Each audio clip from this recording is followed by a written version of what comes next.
Hello, and welcome to another episode of Talk This Way. I'm your host, Marcia Martin, and today we're venturing into the heart of powerful communication.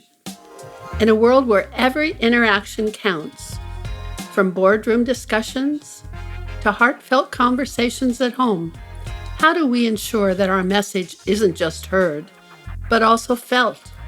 How do we move beyond just speaking to truly connecting? In this episode, we explore the essence of communication. It's not just about what you say, but how you say it.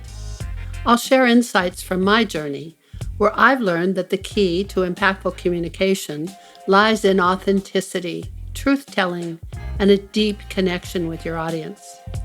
We'll delve into the concept of telling the truth in communication, not just in terms of factual accuracy, but in speaking from your personal experience and heart.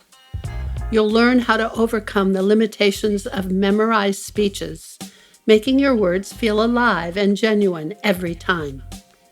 We're going to talk about charisma in public speaking, a quality that comes from being conversational, truthful, and naturally connected with your audience. Charisma isn't a trick. It's a reflection of your genuine self. Additionally, I'll share the 10 key speaking points that have transformed my approach to communication, from creating your internal state before stepping on stage to managing the give and take of space with your audience. These tips will help you not just in public speaking, but in every conversation you have. So whether you're a seasoned speaker or someone looking to improve your daily interactions, this episode is for you. Join me as we unlock the secrets to powerful communication, because when you speak from the heart, the world listens. Let's dive in.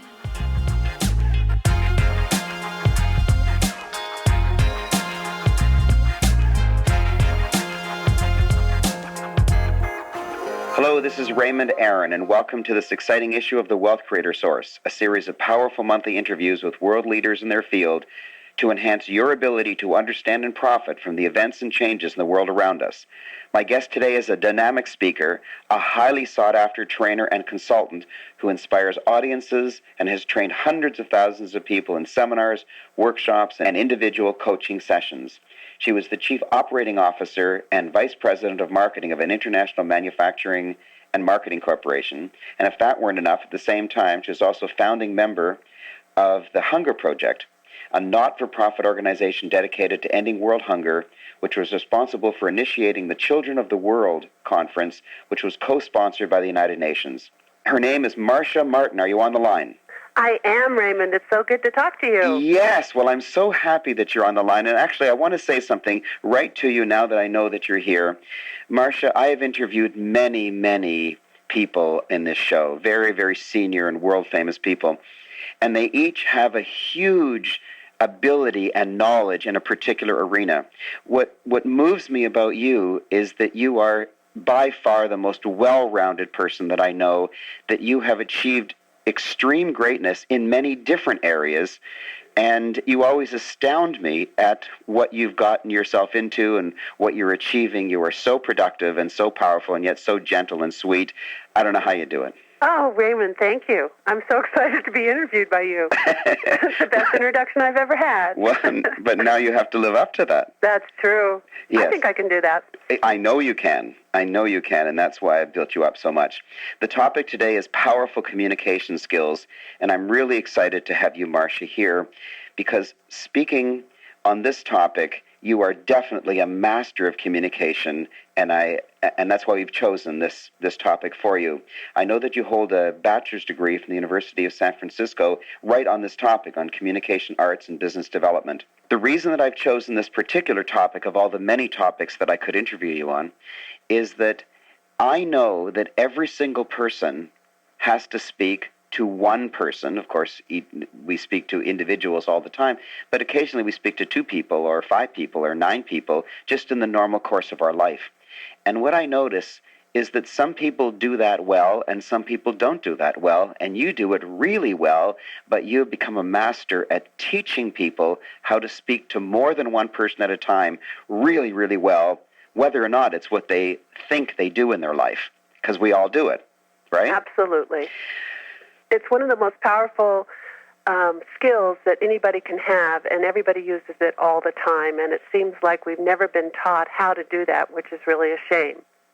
Yes, we learn how to speak to one person at a time. We speak to mommy, we speak to daddy, and then as we grow up, we just inadvertently speak to more people, like to a classroom of fellow students, but no one has ever taught us that there are different rules for speaking to a larger group, and that's probably why people are frightened to do it. Yes, absolutely. And think of all the times that you do that at a boardroom meeting, at a family meeting, at a dinner, or at a wedding, when you're surrounded by people that you love and that you want to impress and you want to support, and then people get up in front of the room and they feel paralyzed and fearful and turn into some kind of a robot rather than being their own wonderful selves. So it's really, really important that people understand this skill in their lives. And some people are definitely better at it than others, but is that because they've somehow picked up some training, or they're just charismatically better? What is your take on it? My take is the people who we label as charismatic are people that have learned from someplace, whether it's in a training or just in how they've grown up, to be very conversational, to connect at the heart, to tell the truth, to share what's really going on with them without pretense. And that kind of gives them a light that shines and people are drawn toward. It's not a trick to be charismatic. It's more like a beingness. It's being truthful to who you are and being natural. And people love that, and so they are intending to follow those kinds of people. Wow. I've never heard anyone present it like that. What I've heard is that people teach presentation skills by saying you have to start with a joke, and you have to tell them the three things you're going to tell them, and then you have to tell them the three things, and it's all very mechanistic and technical. And it's interesting that you say that, Raymond, because when I teach people, I tell them I'm not going to teach them from the outside in. In other words, I'm not going to teach them mechanics. What I'm going to do is teach them from the inside out, teach them to be in touch with their own power, with their own special creative wit, with their ability to connect with other people, with their ability to tell the truth, with their ability to be inspirational, which are all natural skills if you're in touch with yourself on an inner level. Once that skill has been successful in being learned, then I can teach people mechanics. If I do it the other way around, what happens is people think that what's really working is the mechanics, and what I know is really working is themselves. So I get them in touch with themselves and teach them to be natural up in front of a group when people are watching them, just to be themselves, speak from their heart, and then after that, we put in some of the mechanics. That way they don't turn into robots. They're just real people. now, let me just pick up on one thing that you said. You said you teach people how to tell the truth. Well, people tell the truth anyways. People don't intentionally lie, or most people don't. What do you mean by tell the truth? What I mean more by tell the truth is to come from their experience. So, for example, let's say that you've got a presentation to make and you're up in front of the room and you've practiced and practiced and practiced it. Well, after a while, that presentation turns to kind of be automatic. It doesn't have any life in it. It doesn't have any truth in it. It's like a mimic of the truth. It's like a memory of the truth. So I don't mean telling the truth in terms of don't lie. I mean telling the truth and having it be the way it really is in your heart. So you're not speaking from your head. You're not speaking from your memory, but you're in touch with the experience, and then you share that. And when that happens, people connect because they feel like there's a real person over there, that it's not a lie, it's not a mimic, it's not something that's made up, it's not something that's memorized. It's coming from their deep heart. You know, that explains something. I was giving a presentation, and a woman stood up and gave a testimonial that was so moving that there were people crying in the audience because of it. Yep. And this was a matinee and an evening session that I was doing, same session in the matinee as in the evening. And so I took her out to dinner and chatted with her. It was really nice. And she said she wanted to come back in the evening and say the same testimonial. She enjoyed it. And she did. She came back in the evening. She told the same testimonial and didn't work as well. I bet. And I guess what you're saying is it was still the truth in the sense that it was legally accurate. She was saying the words that if you had written them down, a lawyer would say, yes, this is accurate. Yeah. But she was trying to recapture what she did in the matinee. Is that what you're saying? Absolutely. And what happens then is instead of her being connected to the audience, which she was the first time, because she was just sharing that very real thing for her, from her heart, from her experience. She was in touch with it. She was connected to the audience. She shared it from her heart. Instead of that kind of experience, she was remembering what she had said the first time. And in remembering it, it takes the connection away from her and the audience, because now her connection is with her memory in her head. She was connecting with the matinee audience, even though she was talking to the evening audience. Yeah, exactly.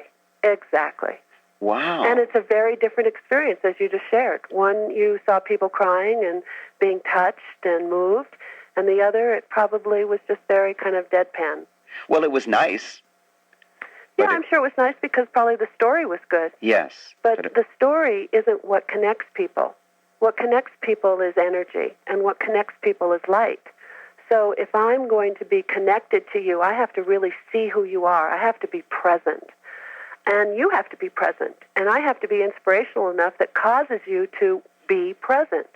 Because communication doesn't take place unless both the receiver and the sender are present. And most people don't know that. You can't be present in the moment if you're thinking about what you have to say, or if you're remembering some speech. And that's why people, have totally different experiences when speakers speak about the same things. One person, they go, wow, I really enjoyed that. The other was, well, I got value and it was good and I got the advice, but something was missing. What was missing? The presence, the being, the person being there connected. Well, now that's what I bring out with people. Now I think you're scaring me a bit, because I don't know how to give advice to someone now. If I say be present, be real, tell the truth, and be completely genuine in the moment, they're going to say to me, you mean I shouldn't prepare anything? And if they don't prepare anything, then they're really scared. Well, there's a couple of ways to prepare. First of all, I always advocate preparation because, as a professional, I want to make sure that I deliver on my promises. And I can't just expect that if I just go out and say whatever comes to my mind, that's going to happen. So, of course, I want to prepare. Let's say you're preparing a memorized speech. You have to prepare that so that you get past the point of thinking about what you're memorizing. So it's not enough to say, go through it one time or two times or three times. You have to go through it until you notice that the person in front of you that you're speaking to is more evident to you than the experience you're having of trying to remember what it is you're supposed to say. So that the memory of it is, you've gone past that. You've practiced so much that you know the words, you don't have to think about them. That's one way of preparing. Another way of preparing, though, is you know the point. You know the purpose. You know what it is you want to say. You know what you want to accomplish with your audience, and you spend some time determining that. And then you spend some time determining, where do you want to start? What is the first thing you want to say? Because a lot of times what happens in speaking is people get up in front of the room, and because they haven't really ascertained for themselves where they're going to start, they do what I call preamble. And a preamble is something like this. Gee, I'm so glad to be here, and I wanted to talk to you about this, and the reason I wanted to talk to you about this is, and I was thinking on my way what I was going to say, and when I was asked to give this talk, my first thought was... Yep. Where as if you would say and start with, I have a miracle to share. That's a beginning. And it's a very powerful beginning. And people go, wow, I want to listen to this. And they become present in the audience. Whereas if you preamble and talk about what you're going to talk about, the audience goes dead. And again, like I said, you can't have communication if both people aren't present, the receiver and the sender. So if you prepare and you know the first thing you're going to say, you know the point you're going to make at the end. In other words, you know the last thing you're going to say. So you know the beginning and the ending. And then you are educated enough and you've done your research so you know the middle. In other words, you have so much to share that when you start, you could give yourself 3 or 4 bullet points and talk about the bullet points. That's different than a memorized speech. I like that better. Then your spontaneity can come forth. Yes. Yes, I like that better. So what you're saying is one way to make yourself real is to have a bold, clear, maybe even startling first sentence. Very and to good. have a killer final sentence so you know how to end the darn thing. And even 2 or 3 bullets in the middle is good enough to allow you to extemporize and be spontaneous and react to the audience. Absolutely. And then whenever your time is up, you give your final line and it's over. Yeah, absolutely. There are several other pointers that I want to point out. One of them, of course, is when you first get up in front of a stage, whether it's a board of directors meeting, whether it's a family get-together like a wedding and you're giving a toast, whether it's a large auditorium of 2,000 people, there's that first moment when you actually stand up in front of the group and you turn around and look at the audience before you start speaking. Well, before that, what I tell people is what they need to do is get in touch with the internal space or the ground of being that they want to create within themselves, and to be able to come from that internal state, and to do that before they get up in front of the room. So, for example, let's say you just jump up and it's your turn to give the toast. If you haven't thought about where I'm coming from, what do I need to be inside myself to deliver this message, what happens is you are whatever you are at that moment. And most people at that moment are really scared. So their ground of being is, I'm afraid, I'm going to make a mistake, I'm not a great speaker, and that's where they speak from. Oh, so they start saying things like, I'm really scared, or please excuse me if I blow it, or... Yeah, and even if they don't say anything, their body and their energy absolutely communicates that message. So give me some examples of grounds of being that are better. Okay, so a ground of being might be, I'm a great speaker. I can do this. I'm confident. I'm at ease. I'm someone that somebody else wants to hear and wants to listen to. So you just say that to yourself, or you just No, you do a special thing. You can do it one of 2 ways. Okay. You actually close your eyes and you create an old experience. You recall an old experience in your life where the emotional content was identical to what you need. So let's say I remember a time in my life when I got my first bicycle and I was happy and confident and strong and sure of myself and excited and knew everybody was happy for me and things were good, that was the emotional experience of that time. I could actually recall that with my eyes closed of getting the bicycle and then get in touch with the emotional content, how I felt at that time, and then I could open my eyes and still have that feeling to come from. That glow, that excitement. Yes. And then from that space, I could walk up in front of the room. Now, another way is to trick the mind, because the mind, remember, it doesn't know the difference between what's real and what's not real. Mm-hmm. So if I pretended, for example, I used to do this when I was in politics, and I used to raise money for different political parties. And I would have to go into big ballrooms with lots of thousands of people and go up to strangers and ask them for money. Well, that was a little scary, and I, like anybody, I'm a normal human being. I don't want to go up and just say, hey, my name's Marcia, how you doing? So I pretended that I was a celebrity. And I thought to myself, now what would I feel like if I were a celebrity? What would I feel like, and how would I walk, and how would I sound if I knew everybody in that ballroom wanted to meet me, and they were afraid to come up and ask me what my name was? Well, that changed everything around, and so that from that place, I walked into the room, and it was really easy to go up to people because it was almost like I was solving their problem. As opposed to being afraid to go. So instead of being afraid to go up to them, imagining that you're little and they're big, yep, you created a ground of being that you're big. Yep. And you were equals, or they even were looking up to you. Yes, and they were thrilled. So when I went up to a group and said, hi, my name is Marcia, I didn't have that feeling of, hello, my name is Marcia, is it okay if I talk to you? It was more like, hi, I'm here, I'm Marcia, and I know you wanted to meet me, and here I am. And that gave me that confidence in my body. So you can trick the mind into a state. And what you want to do before you go up in front of a room speaking is decide the state you want to be in first. Create that before you get on stage. And this isn't necessarily for stage. This is for just chatting with 3 or 4 friends, or making a little presentation at the office or at your church or anything. Absolutely. And the more you practice this, you close your eyes real quick, you get in touch with what you need to have, you open your eyes, and there you are. And your body changes, too, according to your inner state or your inner emotional level. Do you know, you've just explained something that I've been doing for years, and I never knew why. Before I go on stage, I pace back and forth at the back of the room. Uh-huh. Probably a lot of my clients have seen me do this. And when asked, I say, well, I've been on stage so often that I'm very confident and calm, and I think that a calm person is boring on stage.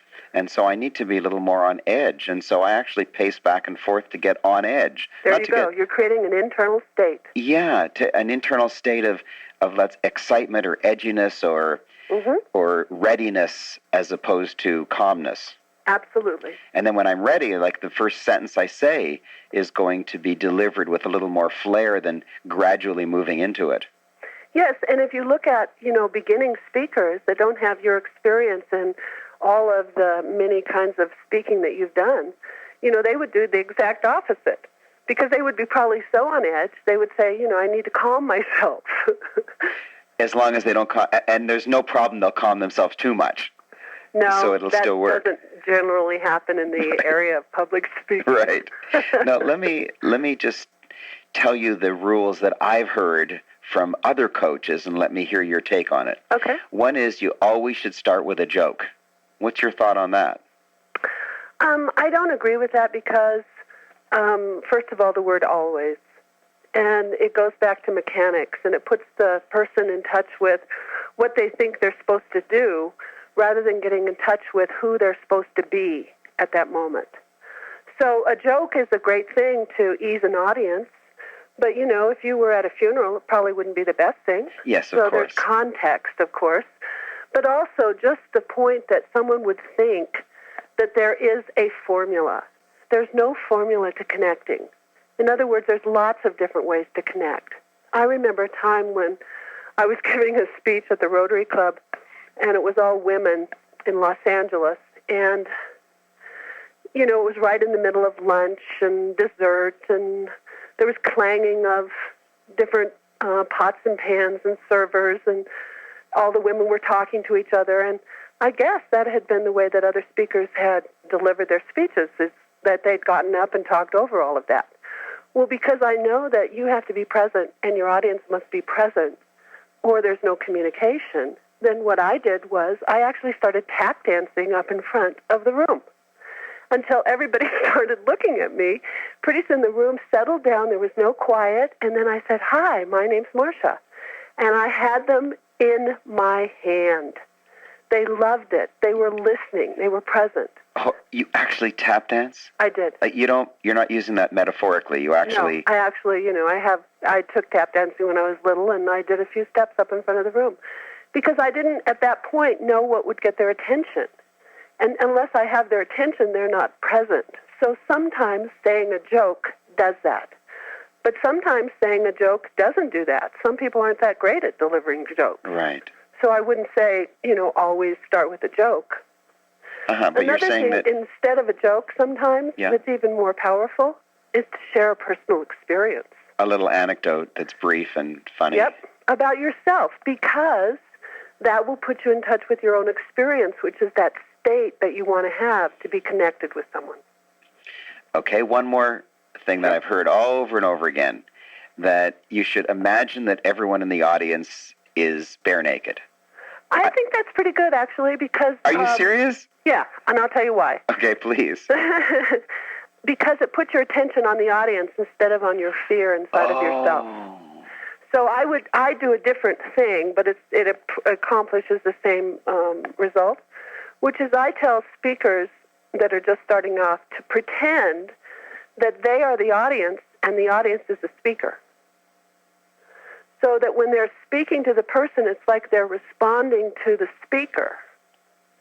And their whole attention is on the audience that way instead of on their own fears. Oh, because they're imagining the audience as the speaker. Yeah, and so they put their focus over there. Do you see? That's fascinating. Yeah. So that's what the imagine being naked does. Well, let me tell you something. I thought that you were going to give very different answers to those two. Let me ask you another question. You've been telling us the most important thing is to be genuine within yourself. You use the words tell the truth so that you connect with the audience. Okay, how do you know?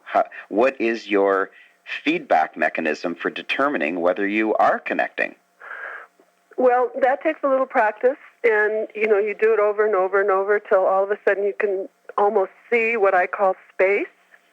You can see where people's emotions are. You can hear the tension in the room. It's something that happens. It's an experience. You've had that experience with people on one-on-one or in an audience where you just know, wow, that hit the bullseye mark. Mm-hmm.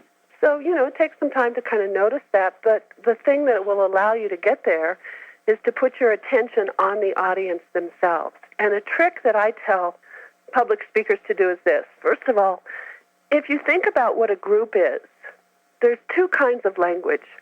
There's representational language, and then there's language which identifies the thing itself. So, for example, I'm here in my office. There's a chair. There's a word chair and a real chair. So the word chair actually identifies the chair itself. It's not a word that represents chair. It is the chair itself. But if I look at the thing called a group, well, a group is really a bunch of individuals. A group doesn't actually exist, really. Yes. A group is a lot of different people together.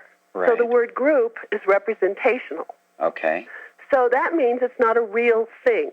Do you understand what I'm saying? Yes. So if it's not a real thing, you can't speak to it.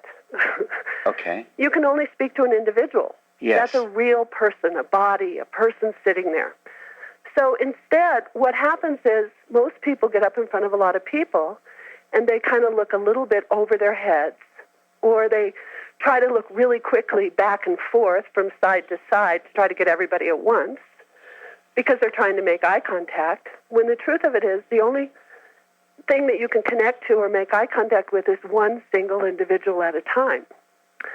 So what I teach is you look out into the audience and you find one person, and you speak to that person individually for a period of time, maybe 30 seconds, maybe 15 seconds, and you share your speech or your talk specifically to them. And then what you do is you find another person somewhere else in the audience, and you speak directly to them. Because then it becomes a consecutive series of one-on-one contact. Uh-huh. And it's amazing. What happens is the 3 or 4 people around the one person that you're speaking to directly get the experience you're speaking to them too. Yes, because they can't see exactly where your eyes are. Absolutely. And you can do this in a small audience or in a very large audience. Because, if you watch a TV anchor on a television show, they're looking directly into the camera. They're looking at me. But they look through the camera, that's correct, so that you have the experience. They see you really. So you can, what we call mock up or pretend that you are actually having a conversation with one person. So even if you look out in a big 3,000-person auditorium, maybe you can't even see the people because it's so dark out there because of the lighting, you can still mock up or pretend that you're speaking to an individual over there, one person. And when you pretend that, all the people around that one person get that experience. And you go from that point to another point to another point, talking directly to that point as if it's a person out there you're talking to conversationally, you're real, they're real to you, and then there's a connection. And also, if you put your attention on one person at a time that way, you'd be surprised. Your whole body starts to calm down. You get more centered because you have a connection with another person rather than this just sea of faces. And you're connecting. What I teach on top of that is that never to use plural words because, as you say, there's only singular people in the audience. There's only the person sitting in that person's chair who's listening. There's no groups that are listening. Oh, I really like that. And so I always say, hello, how are you? I never say, ladies and gentlemen. I never say, where did everybody come from? Because a person sitting in an individual seat, the only answer they can give to where did everybody come from is, how the heck do I know?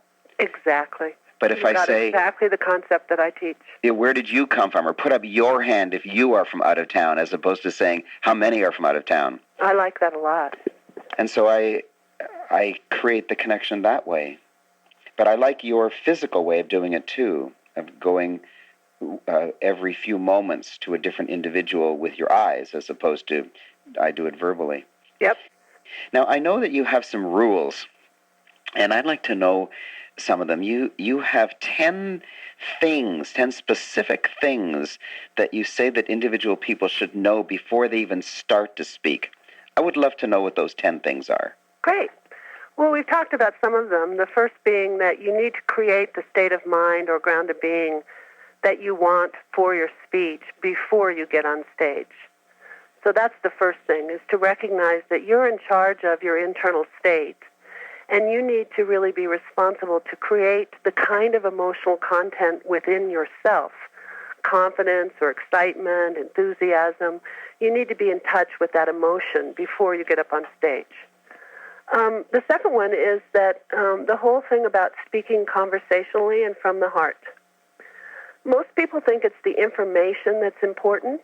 It's not. It's the experience of who you are as a person that's important. And when you're sitting having a glass of wine with someone you really care about in front of the fireplace, or you're walking in the park and you're kind of talking together, you know, you don't say to yourself, gee, where do I put my hands? Where do I put my arms? How do I say this word? You just are yourself. You speak conversationally. You speak from the heart. It's very natural. It's very genuine. That particular experience you need to be able to create on the stage. So remember, the second rule is, speak in a conversational tone. You're not an actor. You're not being filmed. You're not an entertainer when you're speaking. You really are just touching another person. So keep that conversational mode. Another rule I always talk to people about is to, once they get on stage, I always tell them to go to the middle of the stage. Let their arms be relaxed beside themselves so that their whole body is very free and loose, not crossing their arms, not kind of hanging over on one hip, not cocking their head to one side, because those are things we do in our body when we're uncomfortable and we're trying to defend ourselves. But to really just allow themselves the first 10 seconds to stand in the middle of the stage and get centered, and to let their body be loose around them, and to look out into the audience the furthest they can to the person sitting in the frontmost seat on the furthest left, the furthest they can to the person sitting in the frontmost seat on the furthest to the right, and likewise to the back of the room, the person at the most back seat to the left, back seat to the right. And that way they have included the whole room within their consciousness, so to speak, so that they don't get stuck in a body movement that's got their arms crossed and they kind of stay there the whole speech. And they don't get stuck looking at one particular row and excluding the whole room. Mm-hmm. So once that they have centered themselves and grounded themselves and kind of included the whole room, then if they're speaking from their heart and then sharing from their experience and connecting, doing that eye-on-eye contact, what happens is their body magically moves in the right way, because body follows experience. So if you're sharing something and it's wild and wonderful, your body will naturally throw itself up into a wild and wonderful kind of gesture. But if you've started with your arms crossed, and you're kind of just stuck talking to one particular row because you haven't really allowed the whole room to be included in the beginning by looking out and seeing who your audience is, your body gets kind of jammed up. And even though you're saying great things, sometimes your body doesn't match it because it wasn't free in the first place to allow it to move. So that's the next rule, is you get yourself centered. Okay, what number are we up to? We're up to number 4, which Okay. we have talked about previously, which is that be present and make eye contact individually. Yep. And then the next one is, I don't call it complicated, but it's sometimes a little bit hard for people to understand, and it's called understanding the notion of space. See, everything has space. You have internal space and there's external space. And what happens is people have emotions and they have thoughts and ideas, and all of those kinds of things also take up space. Information and words take up space. You might not be able to see it like you see a chair, but you feel space when somebody gets angry, and you feel you have to back up because there's just so much there. Or when somebody's really gleeful and joyous, you feel you can get very close to them because it's almost ethereal. So you can feel different things in the space. Well, when you're speaking, certain things that you say will put things in the space. It's like you're filling up a glass of water with water, and when it's full, there's no more room. And people are like that. They get filled up, and there's no more room to listen to you. So you have to understand how to take things out of their space as well as put things into their space. What does that mean? So, I'll give you a couple guidelines. If I say to you, how much does your course cost? And let's say you say to me, well, it costs $1,250, and the reason that it costs this much is because we have to get a lot of supplies and we have to do a lot of marketing. Well, what happened there in the notion of space is if I ask you a question and you answer exactly what I asked you, you're essentially taking things out of the space because it disappears. But if you add something I didn't ask you, you're putting stuff into the space. Do you see the difference? Uh-huh. So if I say to you, how much does the course cost, and you say $1,250, see, that kind of negates my question. It empties the erases it out. space. Do you see? Yes, and so the other stuff is, words are attached to it like pushy or give too much information. Because the person feels like they've been stuffed up. Uh-huh. Do you see? Yeah. So a better way to do it, if you understand space, is to say, it costs $1,250. I say, great. And then you say, would you like to know why? Or would you like to know where the money goes to? Or would you like some additional information on that? And if they say no, that's enough, then that's fine. Exactly. And if they say, I want to know more, then you're taking space, you're emptying space because they've asked for it. Absolutely. Well, how do I do that in an audience situation? Well, there's a couple of things that you have to remember in an audience situation. First of all, that kind of comes up mostly in question and answer when you have dialogue with the audience. Right. But let's say you're not having dialogue, you're the only one speaking, because that's what people think, is that you're the one that's talking now, so you're the only one in the exchange. Yes. Well, that's not true. People listen to what you're saying, and then they consider it. Now, they don't say anything out loud, but inside their mind, they're considering it. Yes. And their consideration might be, gee, I agree with that. Oh, I don't agree with that. Gee, I wonder what that's about. So they need room, time, and space to do their part of the exchange. And as a speaker, if you're kind of considering their space, and there's an exchange between us where I'm giving something, now they're considering it, they're processing it, now they've come to some conclusion about it. Well, when they come to the conclusion, they empty their space. In other words, they kind of have more room to listen to you. But if they don't have a chance to do that process, pretty soon it's just they're filled up and they don't want to hear anymore. So you have to watch your audience. You have to see when they're perplexed or when they're considering or when they're concerned. And sometimes that means that you will be silent and give them a chance to do their part. Even though they're not speaking out loud, they really are processing the conversation. And sometimes it means that you look out and you see that somebody's stuck, and then you say, hey, why don't I go over that again? Because I know sometimes it's hard to get the first time. Well, then I've had that eliminates experience. that consideration from the space. Marcia, I've had that experience by screwing up. I said something really impactful, and nobody replied, or I asked a question and nobody put their hand up, and I said, how come no one's responding? And like everybody yelled out to me, we're thinking about it. We're Yes. And I said, oh, all right. I didn't realize that they had to actually process it. I thought if I told them, that's enough. But See, and you are such a remarkable speaker, and I've seen you speak so many times, and the audience just gets such a great experience from you because I think you are so present and in the moment. You are willing to see when those kinds of things happen. You're not so caught up in what you have to say or the information. You're really delighted by the people in your audience. You're intrigued by them. You're interested in them. And you watch them. So it is an exchange. Yes, and sometimes, and even when you as I admitted just then, sometimes I blow it. But that's... Yeah, but when you blow it, you are real enough and spontaneous enough to do something that's a real kind of action. Uh-huh. You know, you might... I remember one time I actually spit on the first row. Oh. And, you know, and it was one of those auditoriums where the spotlight was on me and I was up in front of like 3,000 people with a mic. And so you actually saw the spit kind of go through the spotlight. Oh, my gosh. And, you know, I just started laughing and joking and said, and I turned around and I looked at the whole room and I said, can you believe I just spit on the first row? And everybody kind of let it relieve. And, you know, we were on and running. Uh-huh. So you do things like that. That's an You're example real. of being genuine. Yes. Yeah. Okay, you were giving us 10 things you need to know before you start to speak. Okay. Now, we've kind of covered space. Now we have to cover listening. So I would say one of those 10 is understand the steps of listening.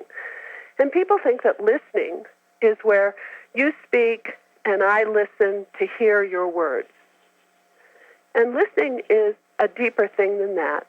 And for you to be a real effective public speaker, you have to understand that there are several steps to listening. The first step is to actually recreate what the other person is saying. So you need to be able to not put in your stuff about what you think they're saying. You need to not sit there and go, well, you know, that's a good idea, but I believe it's this way. You need to just listen to recreate what it is that experience is happening over there with that person and consider it possible. So instead of saying, well, that's not right in your side of yourself, you say, that's possible. I see that's really possible for this person. I see that's really true for this person. Then once you recreate, the second step is that you get it. You actually catch it. You receive it. You allow it. So it's not like, well, I understand what you're saying, but I don't like what you're saying. You say, I understand what you're saying, and I'm going to consider this possible. I'm going to let this be so for me also. So the first step is the first step is recreate it, then get it or allow it to be possible for yourself. And the third step is acknowledge to the other person in some form, whether it's a shake of the head or some kind of verbal acknowledgement, that you actually got it, that you received it the way that they sent it. Mm-hmm. Now, if you kind of get inside of those three steps, then when you're speaking, you'll be able to listen in a different way.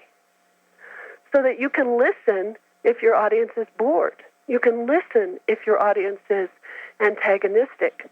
And rather than trying to stop it, you can go, oh, I see what's happening. I'm recreating this. I'm allowing this. And then you can acknowledge, either in a form of your speech or in your body movement or by changing the subject. But instead of resisting it, you're allowing it.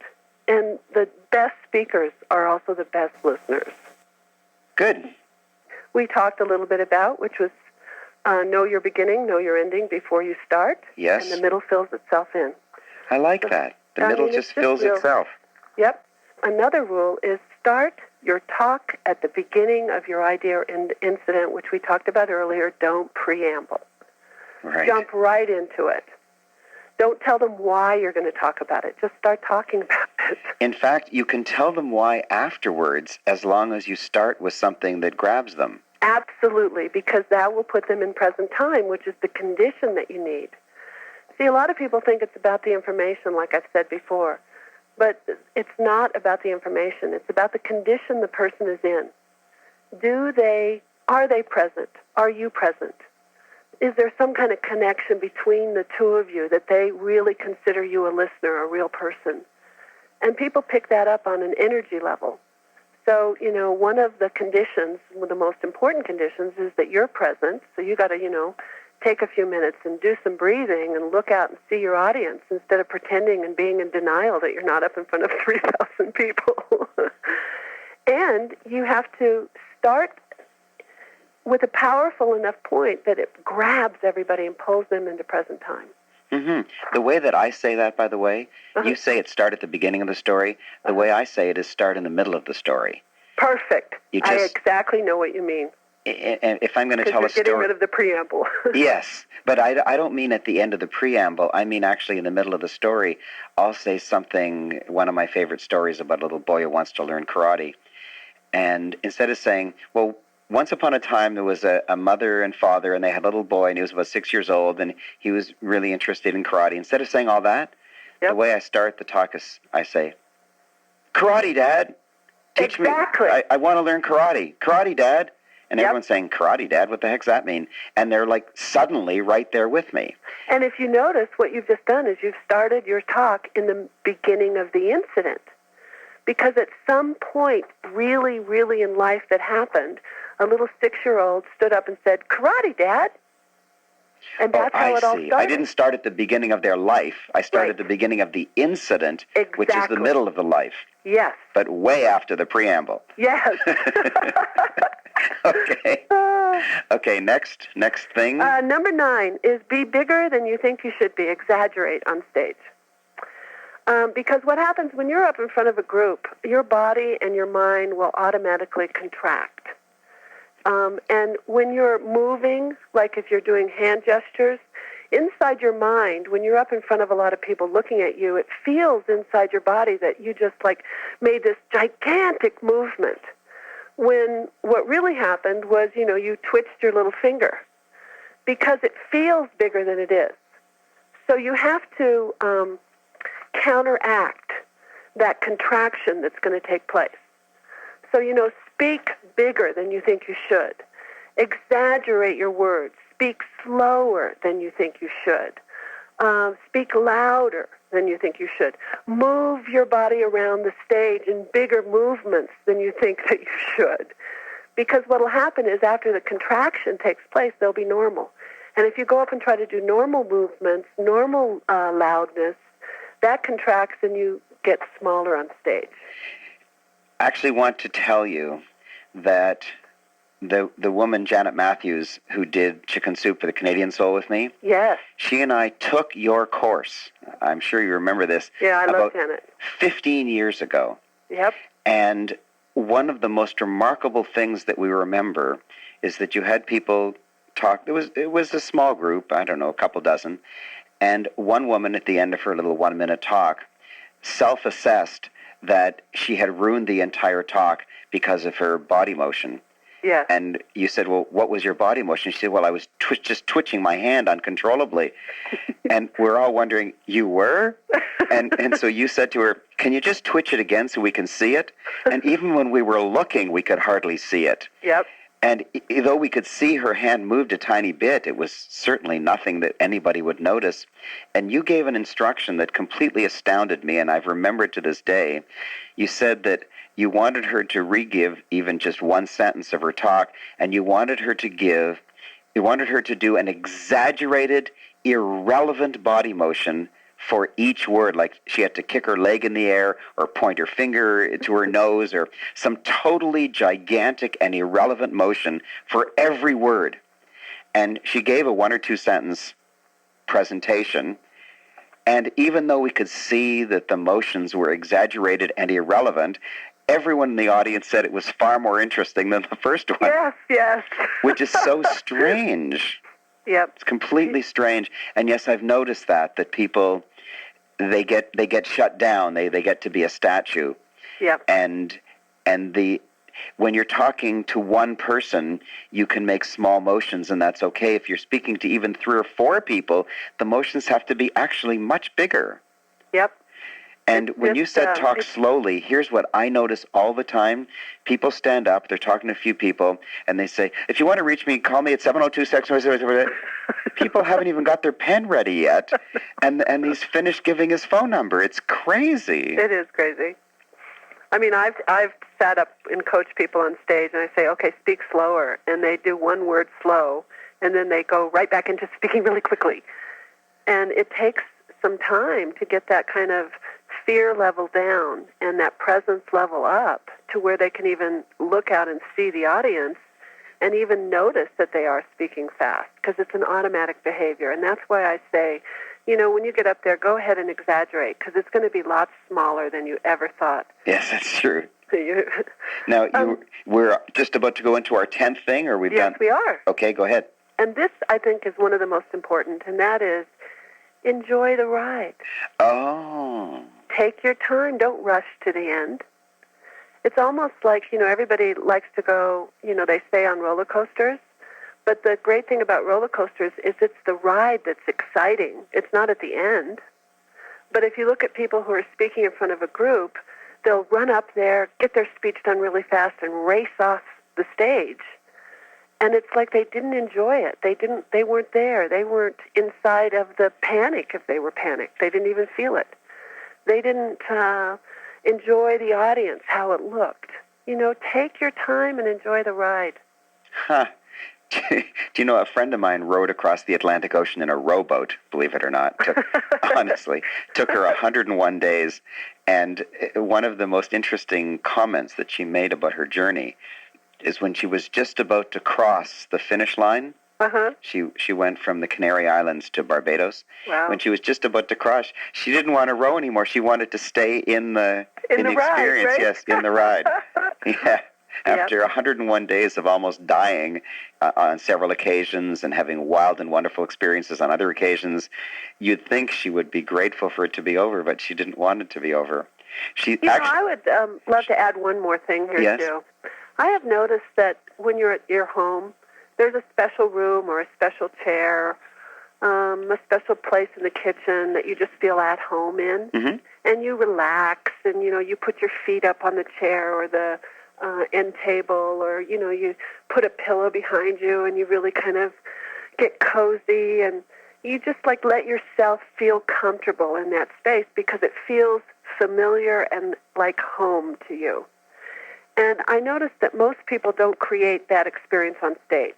So that would be what you call the ground of being? You would go to that place in your mind? See, I get people, I say, if you're going to go and make a speech and you know where it's going to be, and most times you do, many times you don't, but most times you do, figure out a way to go up and walk around the stage. Sit on the stage. Kick your leg up while you're on the stage. Hang out in the chair if there's one. Go behind the podium. Put your elbow on the podium. Do a couple jumping jacks. Whatever, walk the full length of the stage, frontwards, backwards, sidewards to sidewards, so that becomes just as comfortable to you and familiar as your best chair at home. Do you mean before the presentation starts? Absolutely. Yes, I get it. Just to feel the environment.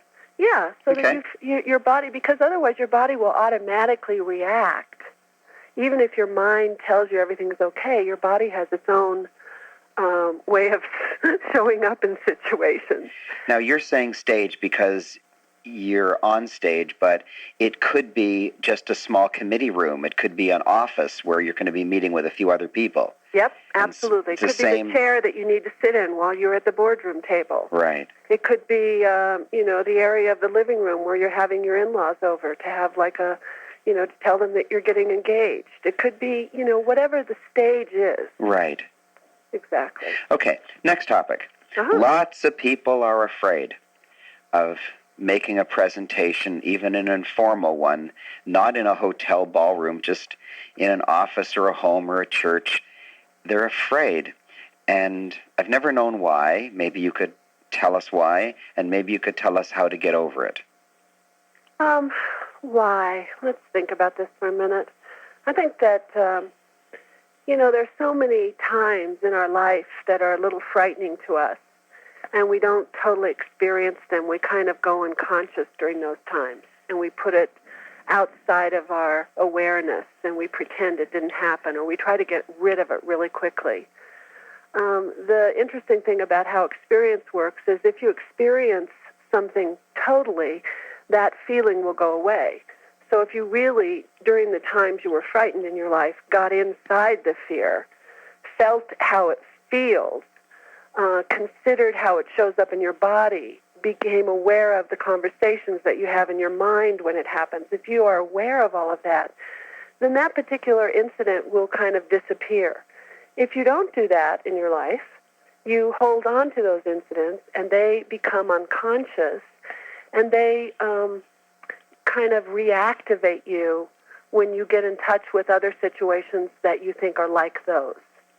So it's like your mind has a way of surviving, and the way it survives is to tell you when you're in trouble. So if at one point you got frightened and the thing that was around you was a big black dog, later on in years, you might now know that, you're bigger than the dog. But something furry might walk by you. It could be a man in a leather jacket with a fur collar.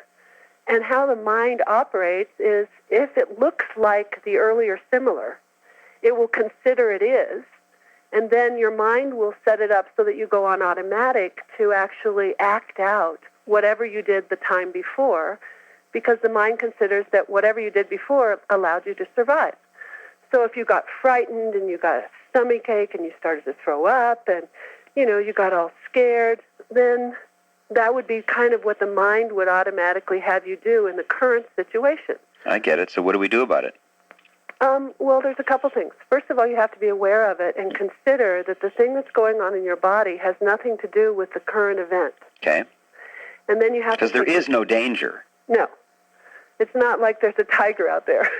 It's just a stage and some people. Right. And then what you want to do is to be aware of two things. Number one, the body sensation itself, not the label you give it. So if I say, wow, I'm really scared, I just labeled a body sensation by saying it's scary. So the body sensation might be tightness in the stomach or difficulty of breathing. Yep. And the more you're aware of the actual body sensation, it allows the body sensation to disappear. Okay? But if you've labeled it something as an interpretation, I'm scared, I'm afraid, I'm panicked, those are all interpretations of some body sensation. You're far enough away from the actual body sensation that the body sensation gets worse. It's kind of like you're resisting something, and the more you resist anything, the more it persists. So you just have to identify the actual body sensation that's occurring, Yep. And that alone will lessen it. Yep. And the second thing is identify the conversation in your mind, because every body sensation has a conversation in your mind that goes along with it. So a conversation might be, so identification would be, my chest is really tight, I can hardly breathe. The conversation I have about that is every time that happens, I call it scared. Yes. Or the conversation might be, I knew I couldn't do this, I know I'm going to fail. Every when time it happens to me, I get, I'm almost ready to succeed, and then, I get scared. Those are actually the words that go through your head. That's what I mean by conversation. Oh, okay. Okay? So just by identifying those two things, you'll get a release. So that's one thing, the awareness. Yes. Awareness is always the foundation of all growth. Mm-hmm. The second thing is your breathing. So, you go back thousands and thousands of years, every guru, every philosopher talks about the magic of breath. Mm-hmm.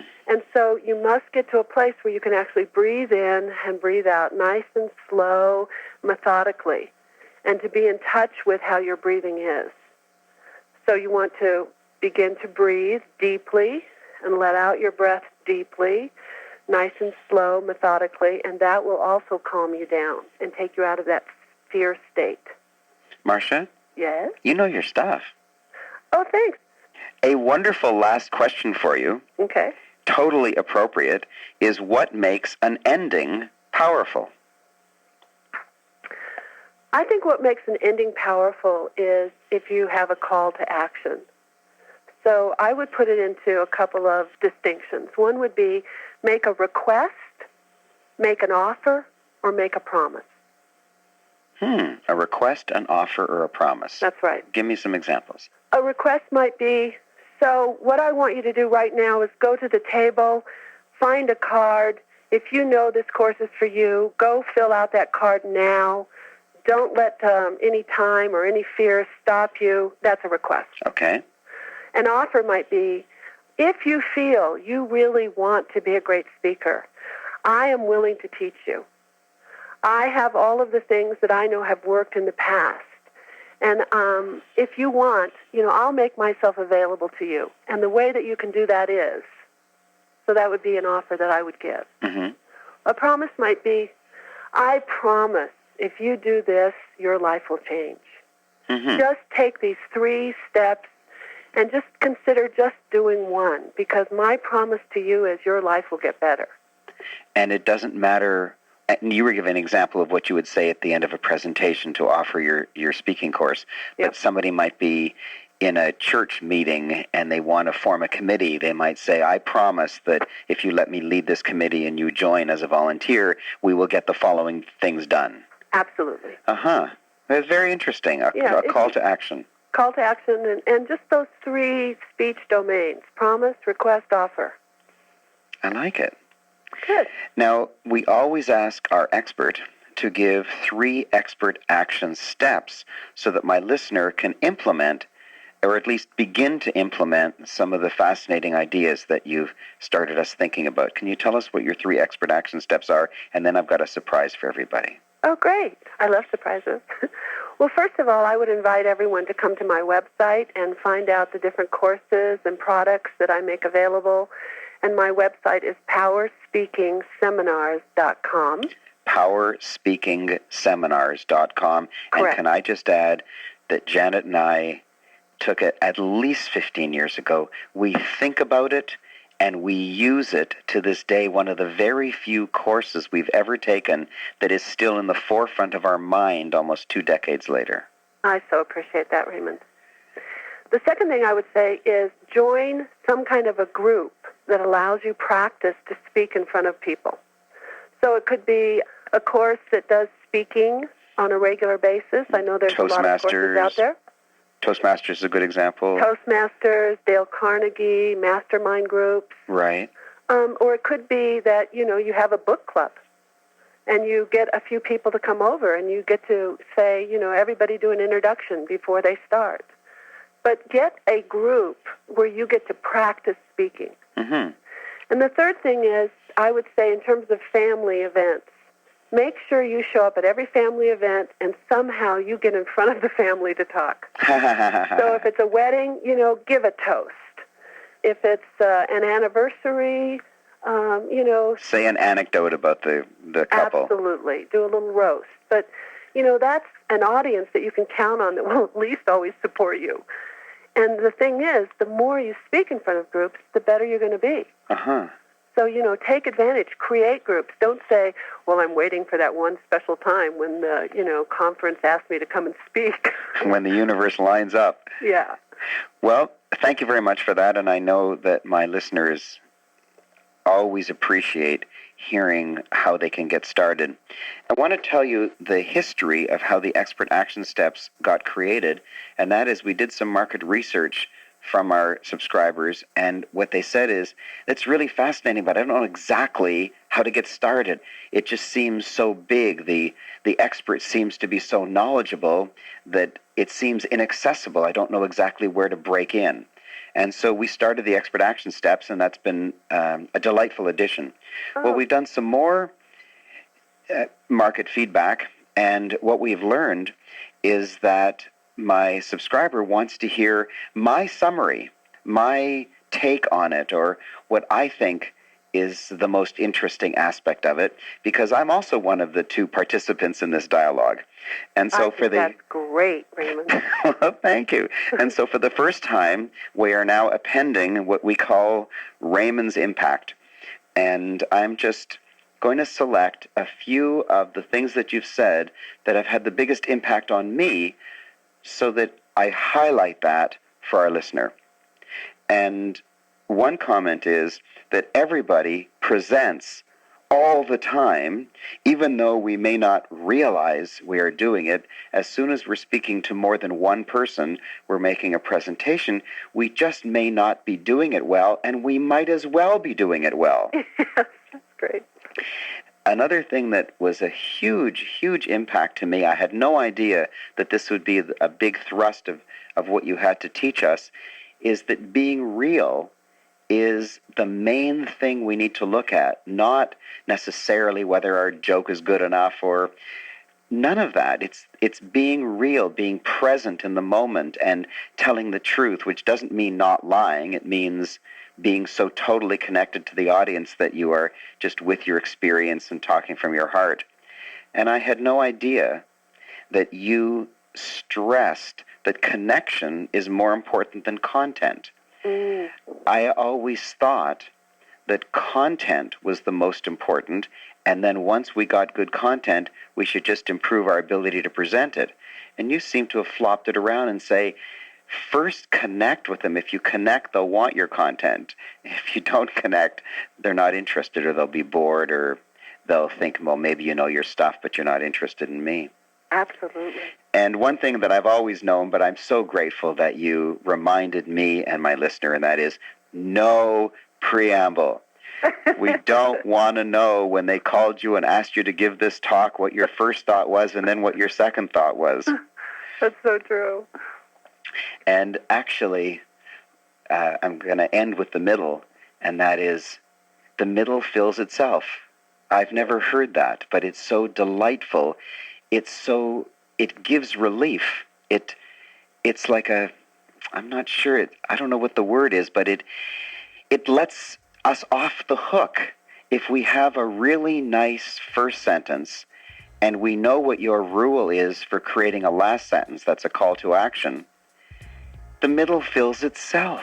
Yes. How delightful. How it just makes the world a friendly place. Well, speaking of delightful, it has been my delight to be able to be here with you, Raymond, and I just so respect the work that you do and the space that you create for people and the education that you give them to develop and be more powerful in life. And I'm really excited that you're my friend and that you're a colleague of mine. Thank you, and I look forward to seeing you again soon, and thank you for bringing your wisdom to my subscriber. Oh, great, Raymond. Thanks. Have a fabulous day. You too. Thanks for listening to Talk This Way. If you enjoyed the episode, follow the show on Apple Podcasts, Spotify, or wherever you listen to podcasts. And for access to training, courses, and other ways to learn from Marcia, visit marciamartin.com. That's MARCIA.